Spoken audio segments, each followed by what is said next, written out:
Isaiah chapter 10, verse 1. Woe to those who decree iniquitous decrees, and the writers who keep writing oppression. To pronounce a woe upon anyone is a frightening proposition when God speaks it. This is because it speaks of a future pending judgment. That is the case here as it pertains to the legislators of Israel. Those whom God has placed in the area of legislating over a nation have a serious responsibility with both national and personal consequences. The word iniquitous is a word that refers to troubling wickedness. Those who establish laws that endorse evil face the judgment of God.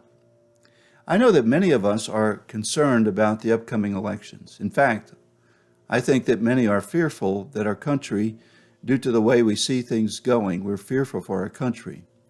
I received a phone call one time from a woman who was in quite a panic over the possibility of someone being elected who would further degrade the biblical moral standards of our nation. Others have fears that the officials will increase entitlements, multiplying an already out-of-control national debt, which could cause an economic meltdown of worldwide scope. And still, others are fearful that government may reduce or eliminate the entitlements offered, affecting the quality of life for some. This is a fearful time for many people. We might think that only the legislators in the Congress fit this verse, since they write the laws of the land. But this is not so. In our country, we have three branches of government that deal with legislation. While the legislative branch writes the laws, the executive branch pushes the agenda and signs the legislation into law. And our judicial branch has often expanded its role from constitutionally adjudicating the laws that were enacted to being to legislative reinterpretation.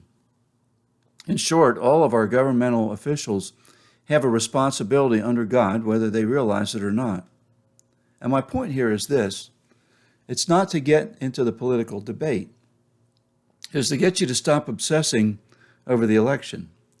Yes, I too believe that those we empower to legislate may enact legislation that is contrary to the Bible. Moreover, the electorate will choose leaders that suit their own moral predispositions. Yes, choices that oppose the ways of God carry with it national consequences. Yet I believe that God gives the nations the leaders he desires for his purposes. His ways are higher than ours are. However, as it pertains to our governing officials, remember what God says. Woe to those who decree iniquitous decrees. God is not blind to what is going on. Those who govern and are responsible for enacting laws that are contrary to the Bible will someday be held accountable for this. The Lord has this totally under control. In addition, consider this. Despite what went on in the nation of Israel, God was not done with them. He has a plan for his people.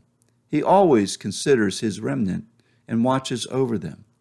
Today, the true church, his remnant, he watches over and cares for us. And regardless of what our nation legislates, he has a plan for us. We must not walk in fear, but in courageous confidence, realizing that God is sovereign, and he always has been and always will be.